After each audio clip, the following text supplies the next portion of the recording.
बिस्मिल्लाहिर्रहमानिर्रहीम। अस्सलाम वालेकुम। मैं हूं महरीन सब्तैन। देख रहे हैं आप मेरा यूट्यूब चैनल और फेसबुक पेज।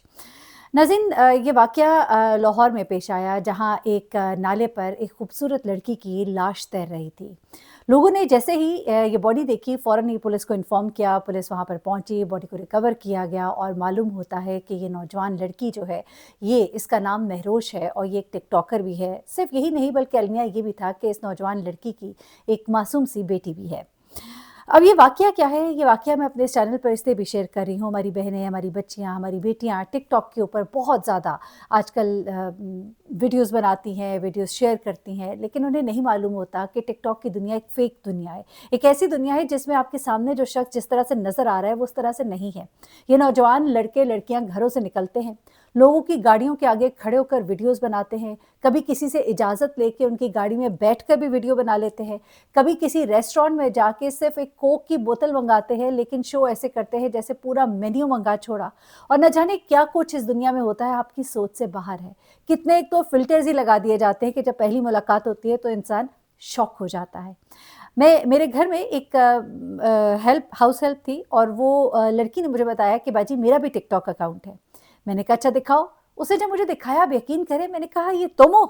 आप यकीन कीजिए, अगर आप उसको असल में देख लें और जो वो टिकटॉक पे थी, टिकटॉक पे वो कितनी इंतहाई खूबसूरत हसीना लग रही थी, गोरी चिट्टी। और मैं अब उसके बिल्कुल आपको कह लूँ कि बिल्कुल ही ऑपोजिट पर्सनैलिटी उसकी। टिकटॉक पे आप किन लोगों से मिल रहे हैं, कौन लोग हैं आपके मद्दे मुकाबिल, आप सोच भी नहीं सकते। और ये चीज़ जो है, ये बहुत ही अलार्मिंग है इस वक्त। चलिए इस चीज़ को तो एक साइड पे रखते हैं। अब इस नौजवान लड़की के साथ हुआ क्या बेसिकली? महरोश जो है, ये बेसिकली एक बड़ी खूबसूरत सी लड़की है। इसको आप देख भी रहे हैं, मेरे थंबनेल पे इसकी तस्वीर लगी है। और एक ऐसी लड़की जो अपने माँ बाप के घर बड़े प्यार मोहब्बत के साथ परवान चढ़ी। माँ बाप ने इसकी शादी की एक फ़हीम नामी लड़के के साथ और इसकी ज़िंदगी का एक खूबसूरत आगाज़ हुआ। शुरू में ये बहुत खुश थी अपने शौहर के साथ। इसका शौहर और ये दोनों आपस में बहुत खुश थे। अल्लाह ताला ने इसको 1 साल के बाद बेटी से नवाज़ा। बेटी के नवाज़ने के बाद ज़िंदगी जैसे-जैसे आगे बढ़ना शुरू हुई, अखराजात बढ़ने शुरू हुए। खूबसूरत बहुत थी, बात-बात पर शौहर जो है कभी शक करता, कभी नाराज़ होता, कभी डाँटता। फिर ये बच्ची को उठाती, माँ-बाप के घर आ जाती और ये सिलसिला कुछ अरसे चलता रहा। यहाँ तक कि नौबत तलाक तक आ गई। जब तलाक हुई तो महरोश ने अपनी बेटी को पकड़ा, अपने माँ-बाप के घर आ गई। अब घर में फरागत भी होती थी। टिकटॉक के ऊपर वीडियोज़ इसने बनानी शुरू की। वीडियोज़ बनाते-बनाते इसकी मुलाकात एक खलील नामी लड़के से होती है। खलील नामी लड़के से इसकी दोस्ती भी हो जाती है, अकेली होती है और ज़ाहिर-सी बात है जब इसकी दोस्ती वहाँ पर बढ़ती है तो आगे मुलाकातें शुरू होती हैं। खलील ने इसके ऊपर अपना एक बड़ा अच्छा इंप्रेशन डाला हुआ था कि वो एक बड़े अच्छे खाते-पीते घराने से है, बैचलर है और नौजवान लड़का था, गाड़ी लेकर आ जाता था। ये उसके साथ गाड़ी में घूमती थी, फिरती थी और इसको ये अंदाज़ा हुआ कि मेरी इसके साथ ज़िंदगी अच्छी गुज़र सकती है। अपने पास्ट एक्सपीरियंस को सामने रखते हुए इसने खलील से कहा कि मैं तुमसे शादी तो कर लूँ, क्योंकि खलील ने उसको प्रपोज़ किया। तो उसने कहा लेकिन मेरी पिछली शादी जो है वो बड़ी ही तल्ख़ी से हमकनार हुई, तो मैं चाहती हूँ कि कोई सिक्योरिटी भी हो। तो खलील के साथ उसने कुछ मामलात तय किए। खलील ने कहा कि देखो, मेरे माँ-बाप तुम्हारे घर नहीं आएँगे क्योंकि तुम शादीशुदा थी, तुम्हारी बच्ची भी है, मैं बैचलर हूँ, तो ऐसे में मेरे माँ-बाप शुरू में राज़ी नहीं होंगे। हाँ, अगर हम शादी कर लें तो कुछ अरसे के बाद मैं उनको मना लूँगा। हमारी ज़िंदगी आगे बढ़ेगी, हमें खुश-ओ-खुर्रम देखेंगे, तो उसके बाद आखिरकार वो मान ही जाएँगे। ये बात सुनकर वो लड़की जो है वो इस पर राज़ी हो गई, लेकिन उसने भी कुछ शराइत रख दी। उसने कहा कि कुछ मामलात फिर ऐसे तय करो कि ये ना हो कि तुम मुझे बीच चौराहे में छोड़ दो, तो हम कुछ लिखत-पढ़त भी कर लेते हैं। तो फाइनली निकाहनामे पर एक अच्छी अमाउंट जो है वो लिखी गई। एक इतनी अमाउंट कि अगर वो इसको छोड़ देता खुद अपनी मर्ज़ी से, तो इसके लिए ज़िंदगी गुज़ारना आसान होती। ये सब मामलात तय हुए, दोनों की शादी हुई और वो अपने बच्चे को लेकर उसके घर शिफ्ट हो गई। उसने उसके लिए एक अलग से घर लिया और दोनों वहाँ पर रहना शुरू हो गए।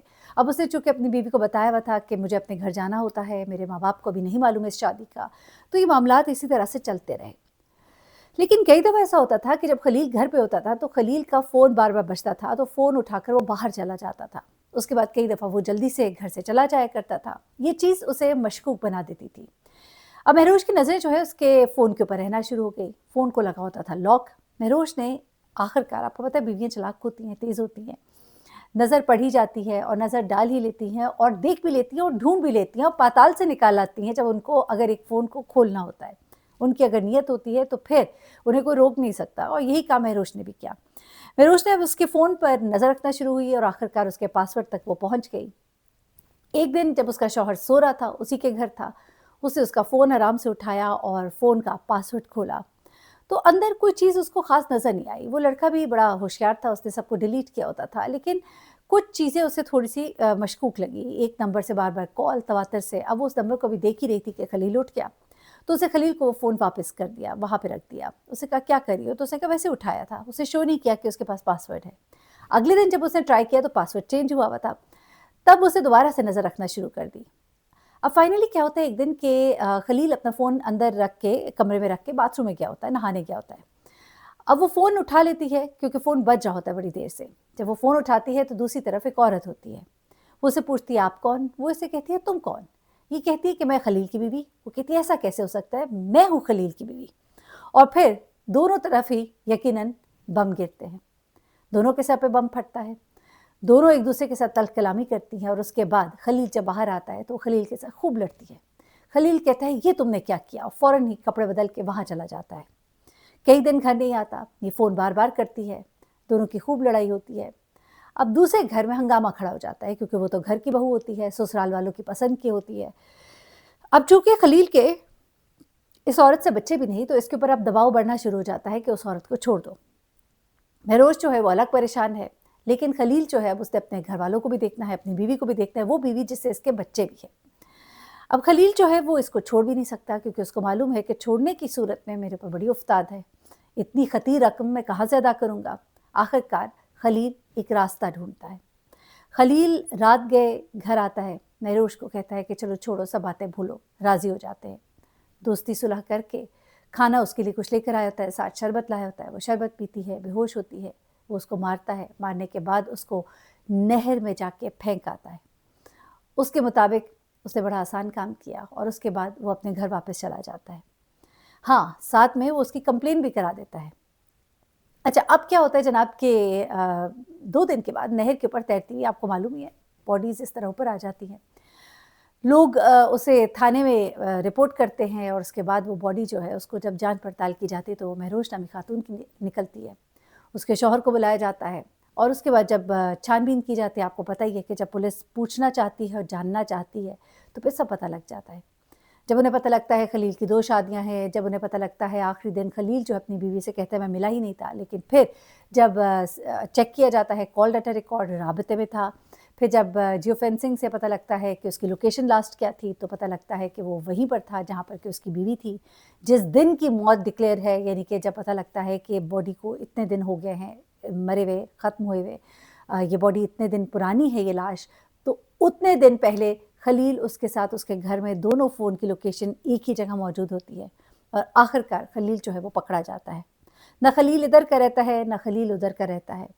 खलील तलाक नहीं दे सकता क्योंकि उसने बहुत भारी रकम लिखी है और खलील जो है जान छुड़ाने के लिए ये रास्ता इख्तियार करता है, रखे रखता बीवी को। खुद भी गया, बीवी भी गई और टिकटॉक की कहानी का एक और इबरतनाक अंजाम हुआ। अपना बहुत ख्याल रखिएगा, दुआ में याद रखिएगा। अल्लाह हाफ़िज़।